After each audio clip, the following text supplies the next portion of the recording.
Jelajahi cara baru mendapatkan informasi. Download Metro TV Extend sekarang.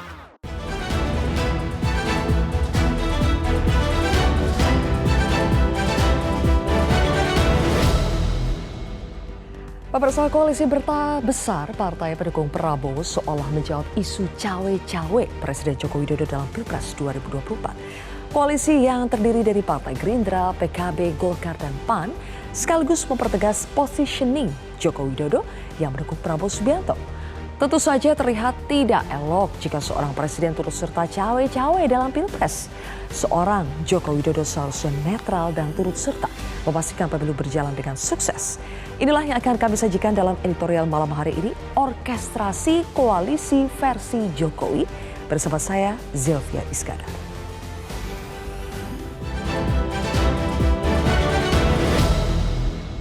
Orkestrasi koalisi versi Joko Widodo.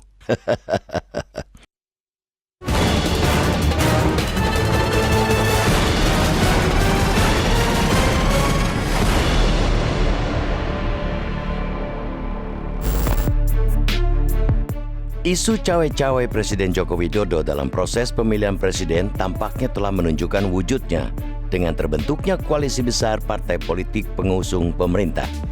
Koalisi yang didasari kepentingan kontestasi Pilpres 2024 dengan kandidat calon presiden Prabowo Subianto.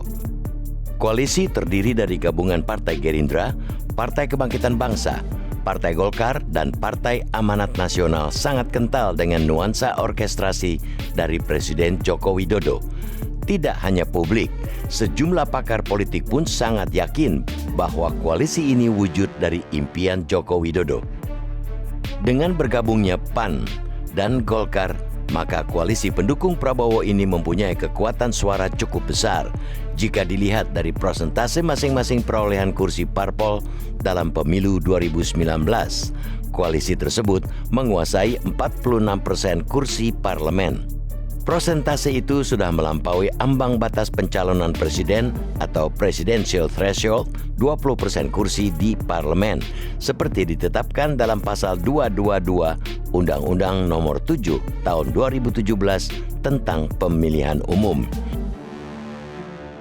Hampir 2 kali lipat dibanding koalisi PDIP P3 pengusung Ganjar Pranowo yang hanya 25,5%, serta koalisi Perubahan untuk Persatuan pengusung Anies Baswedan yang terdiri dari koalisi Partai Nasdem, Demokrat, dan PKS yang memiliki 28,35% kursi parlemen.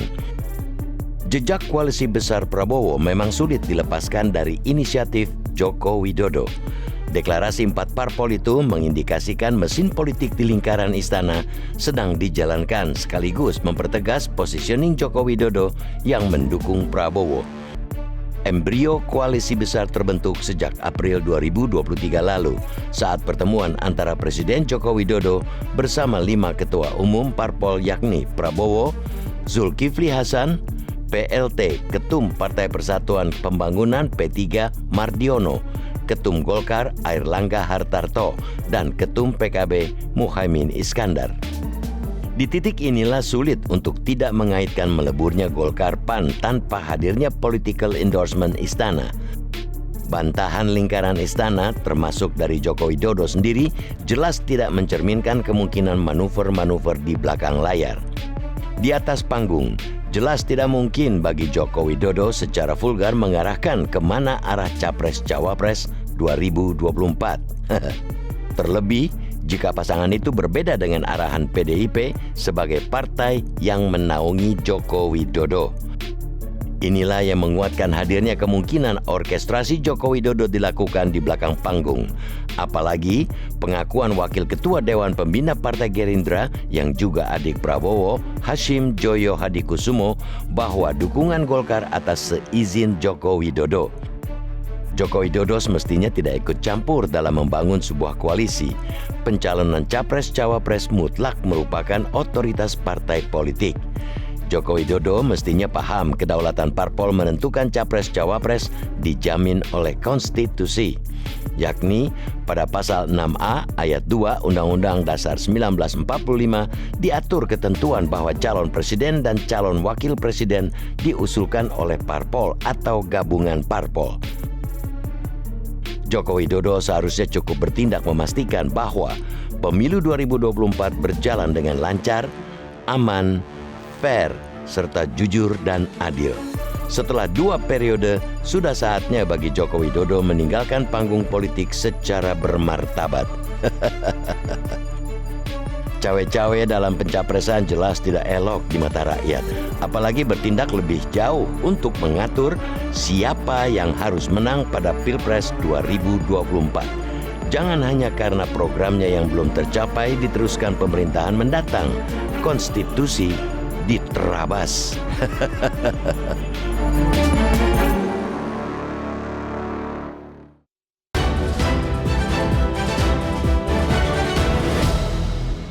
Orkestrasi koalisi versi Jokowi itulah yang akan kami bahas pada editorial malam hari ini dan sudah hadir Dewan Redaksi Media Group, Bang Gaudens Suhardi. Bang Gaudens, selamat malam. Selamat malam, Sophie. Bang Gaudens, kemarin sudah ada bantahan dari para ketua umum parpol mengatakan ini bukan arahan Presiden Jokowi. Ya, kami punya partai berdaulat sehingga ini adalah keputusan kami.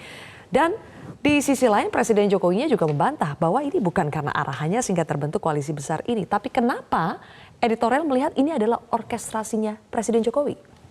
Ya, kalau kita lihat sejarahnya, pada 2 April 2023 itu kan Presiden berkeinginan, bahkan mengatakan tidak memaksa tetapi boleh kalau partai-partai yang ada di dalam pemerintahan itu membentuk koalisi besar. Pada saat itu sudah ada 2 koalisi. Yang pertama itu Koalisi Indonesia Bersatu. Di dalamnya itu ada Golkar, PAN, dan P3. Kemudian ada Koalisi Indonesia Raya, Gerindra, dan PKB. Walaupun pada akhirnya P3 merapat ke PDIP, tinggallah PAN dan Golkar. Itu artinya Koalisi Indonesia Bersatu lahir lebih dulu dan bubar juga. Bubarnya juga duluan. Ya. Oke. Karena itu sekarang sudah ada 3 ya. Sejauh ini sudah ada 3 koalisi yang bertekad untuk mengusung calon presiden dan wakil presiden. Ada Koalisi Indonesia Raya, Koalisi Kebangkitan untuk Indonesia Raya. Ada PDIP, di dalam PDIP itu ada PDIP dan P3 saja. Dan ada Koalisi Perubahan untuk Persatuan di dalamnya. Ini kalau kita berbicara partai parlemen yang mendukung di luar parlemen sebetulnya ada juga yang mendukung PDIP. Ya, itu artinya ada benang merah antara apa yang dinyatakan pada 2 April dengan peristiwa yang terjadi hari-hari ini. Dan para analis politik menyebutnya bahwa ada sentuhan, untuk tidak menyebut intervensi, ada sentuhan istana di dalam pembentukan koalisi yang mendukung Prabowo. Oke, tidak boleh sebut tapi sentuhannya berasa ya, Bang? Ya. Oke, kita akan simak terlebih dahulu pernyataan selengkapnya dari Presiden Joko Widodo ketika ditanyai mengenai perannya dalam pembentukan koalisi besar ini. Kita simak bersama. Urusannya partai-partai lah.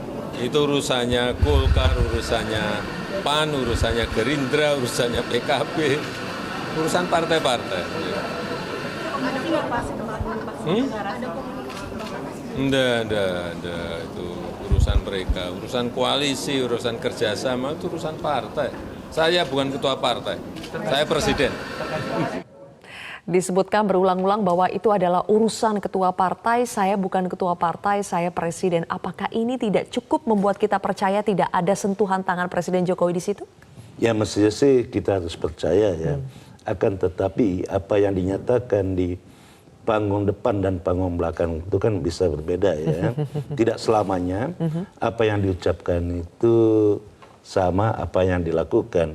Buktinya salah satu pemimpin partai di Gerindra itu mengatakan bahwa Golkar bergabung dengan Gerindra atas persetujuan Presiden Jokowi. Itu dinyatakan oleh Pak Hasim sendiri gitu. Ya. Itu artinya bahwa memang tidak dinyatakan secara eksplisit, tetapi rasanya memang sudah ada gitu, seperti yang dinyatakan oleh Hasim. Oke, tapi Bang Gaudens, kenapa sih kita harus mempermasalahkan ini ada campur tangan presiden atau tidak? Bukankah dari bulan April kita sudah membahas sekali praktik cawe-cawe yang dilakukan Presiden Jokowi dalam konteks Pilpres 2024? Kan sudah sering kita dengar, dan Presiden Jokowi juga pada kesempatan yang berbeda mengatakan ia memang cawe-cawe tapi dibungkus untuk kepentingan bangsa dan negara. Jadi apa yang mengejutkan di balik sentuhan tangan Jokowi di koalisi besar ini? Tidak mengejutkan, Sylvia, tetapi harus diingatkan jangan sampai keinginan itu ditindaklanjuti dengan perbuatan-perbuatan terutama pada 14 Februari 2024. Yang dikhawatirkan pada saat itu kan Presiden mempunyai segenap instrumen yang bisa memantau pelaksanaan pemilu dan juga bisa mempengaruhi kalau diinginkan. Itu yang mesti dicegah sejak dini gitu. Dan tanda-tanda menuju ke situ tidak bisa dipungkiri ya, memang ada Bang. Ya tanda-tanda itu kan seperti angin ya. Angin itu tidak bisa dilihat tapi dirasakan. Bahkan rasanya itu sangat kencang sekali. Oke, tapi harus kita optimis, mudah-mudahan tidak sampai seperti itu ya Bang. Bahwa Presiden betul-betul akan tetap setidaknya netral untuk tidak menggunakan instrumen-instrumen negara kita untuk berharap pemenangan seperti tertentu. itu kan. Oke, baik. Bang Gaudens, kita akan lanjutkan kembali. Dampaknya kita akan melihat juga ketika ini sudah dibandingkan, Ganjar juga mulai berpendapat ya bahwa ini seperti situasi di 2014. Ketika pada saat itu Presiden Jokowi juga hanya didukung oleh minoritas partai, sekarang melawan partai yang gabungan partai yang besar. Apakah ini akan terjadi duel yang sama dan kembali lagi dari PDI Perjuangan punya kans kemenangan yang besar sama seperti Jokowi waktu itu? Kita akan bahas lebih jauh pemirsa sesaat lagi. Pasangannya masih sangat cair sekali, jadi menurut saya itu biasa-biasa saja. Dan kisah ini pun pernah terjadi pada saat 2014 kalau tidak salah ya, saat itu yang mendukung lawannya Pak Jokowi itu juga sama, mereka semua berbondong-bondong ke sana. Dan kejadian ini kita catat dalam perjalanannya dan selalu ada dinamika yang berubah. Jadi buat saya, ya saya ucapkan selamat bergabung. Ini suatu proses demokrasi yang biasa saja. Biasa saja, kisahnya mirip seperti 2014 lalu. Benar nggak sih Bang, mirip kalau kita buka kembali ya? Dulu di 2014 Prabowo dengan Hatta Rajasa itu didukung oleh Gerindra, PAN, PKS, Golkar, kemudian ada P3 dan juga PBB yang di luar parlemen. Kemudian Jokowi JK pada saat itu didukung PDIP, Nasdem, ada PKB yang sebetulnya mendukung Jokowi JK pada saat itu. Jadi dan juga Partai Hanura. Benarkah kisahnya mirip sehingga nggak perlu khawatir, bisa aja kok ramping tapi tetap menang? Ya situasinya sesungguhnya berbeda jauh ya. Yang pertama itu Yusuf Kalla yang menjadi pendamping Jokowi adalah mantan ketua umum Partai Golkar pada saat itu. Sehingga di dalam prakteknya sebagian kader Golkar itu mendukung Yusuf Kalla dan Jokowi. Itu yang pertama. Yang kedua, pada saat itu tidak ada partai yang berkoalisi berasal dari pemerintahan. Saat ini justru partai-partai pemerintah yang berkoalisi membentuk koalisi apa yang disebut koalisi kebangkitan untuk Indonesia Raya. Itu kan partai di bawah pemerintahan Jokowi. Jokowi adalah kader PDIP. Ini kan sesuatu situasi yang berbeda. Dan pada 2014 pendukung Jokowi JK itu di sana ada Nasdem, ada PKB. Sekarang PKB pindah ke Gerindra dan Nasdem mengusung koalisi sendiri. Itu artinya situasinya sangat berbeda dan perbedaan lainnya adalah elektabilitas Jokowi pada saat itu jauh lebih tinggi daripada elektabilitas Ganjar Pranowo saat ini.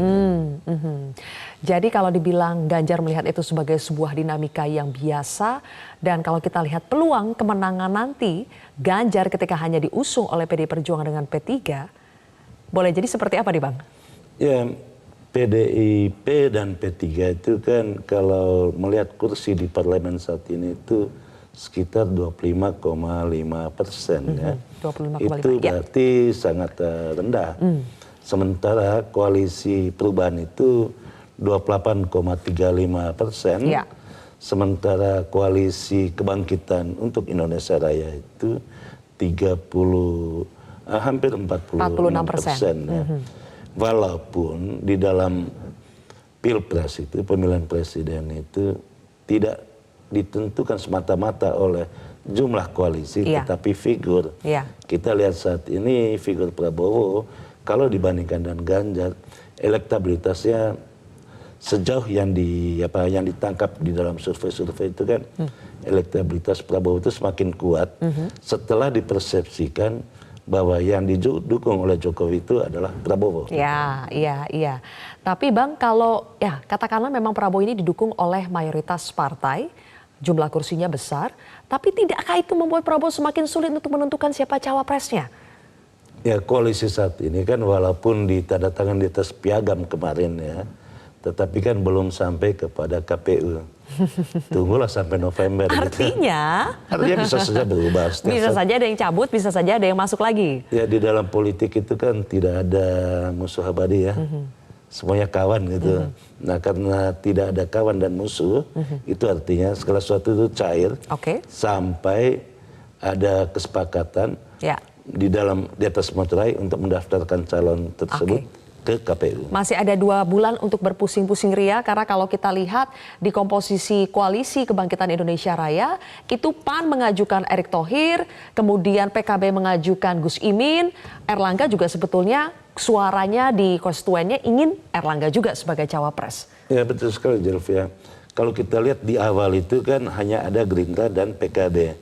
Dan pada saat itu digadang-gadang calon presidennya Prabowo, calon wakil presidennya Gus Imin. Tiba-tiba masuklah PAN. PAN yang selama ini ketika bertemu dengan PDIP menyodorkan Erick Thohir gitu. Dan sekarang ada Golkar yang di dalam pemilu 2019 itu posisi kedua. Posisi kedua mau mengalah. Ini kan persoalan yang mesti dikelola dengan baik di dalam koalisi Kebangkitan untuk Indonesia Raya. Kalau tidak ya bubar sama seperti KIB gitu. Ada PR lanjutannya ya. Oke. Nah, apakah yang koalisi yang lebih ramping seperti PDIP dengan P3 ini justru menguntungkan peluang Sandi nih sebagai cawapres? Boleh dijawab nanti Bang Gaudens, termasuk kalau ini kan kita melihat pertarungannya antara Jokowismen ya, Ganjar dengan Prabowo. Siapa yang diuntungkan dari pertarungan 2 Jokowismen ini? Kita akan bahas lebih jauh pemirsa usai jeda.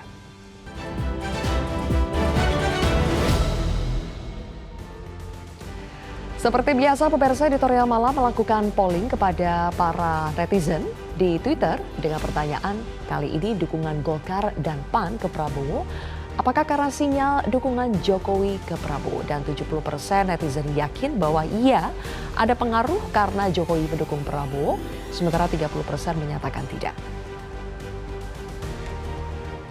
Di Instagram juga dengan pertanyaan yang sama, 89% juga menyatakan ini karena ada sinyal dukungan Jokowi ke Prabowo. Makanya Golkar dan PAN akhirnya merapat ke Prabowo. Nah, Bang Gaudens, tadi pertanyaannya sebelum saya masuk ke pertanyaan tadi sebelum jeda. Kita tahu tadi Bang Gaudens mengatakan Jokowi itu kader PDI Perjuangan. Tapi Jokowi dianggap sosok yang sangat mengendorse Prabowo dan akhirnya melahirkan koalisi besar ini. Dampak hubungan Jokowi dengan PDI Perjuangan seperti apa, Bang?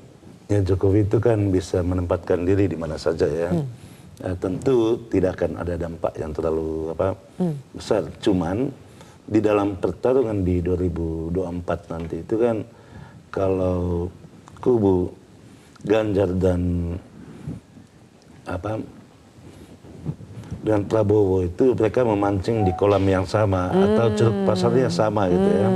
Sehingga yang diuntungkan tentu calon yang lain gitu. Ini pertanyaan ya, ketika Jokowi Semen itu beradu, Ya. jadi rival, siapa yang akan diuntungkan? Karena tadi, ceruk yang sama otomatis. Ya mereka mancing di kolam yang sama. Oke, baik kalau begitu. Tapi kembali lagi, Bang Gaudens, apa tidakkah manuver-manuver yang dilakukan Presiden Jokowi ini membuat PDI Perjuangan itu sebetulnya gelisah? Ya, mungkin gelisah iya, tetapi kan di dalam pernyataan resmi yang kita dengar itu kan mereka sudah terbiasa dengan koalisi ramping. Walaupun saya katakan kondisinya sudah berbeda jauh ya. Ya untuk menyenangkan diri bolehlah mengatakan seperti itu. Tetapi yang mau saya katakan bahwa Presiden Jokowi terlihat sekali sebagai kingmaker menuju 2024 ya. Itu artinya dia tidak berada di bawah partai manapun saat ini. Iya, dan Dia memang berada di sengaja atas ya partai. Presiden Jokowi ingin mengambil posisi sebagai kingmaker. Terlihat seperti itu sih.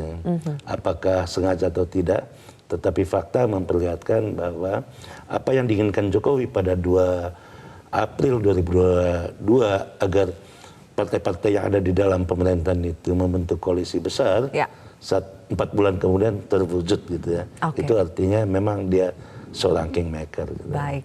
4 bulan kemudian kita lihat terwujud, tapi ini masih sisa 2 bulan menuju proses pendaftaran Capres-Cawapres. Kita lihat apakah koalisinya masih besar atau ada yang berkurang, Bang? Ya, pertanyaan yang paling penting juga, apakah ada peran Jokowi dalam menentukan calon wakil presiden. Selanjutnya ya, kita akan challenge apakah ternyata nanti terlihat lagi ada sinyal bahwa ada peran Jokowi lagi dalam menentukan Cawapres. Kita akan lihat bersama pemirsa. Bang Gaudens, terima kasih atas waktunya bersama kami di Editorial Malam hari ini.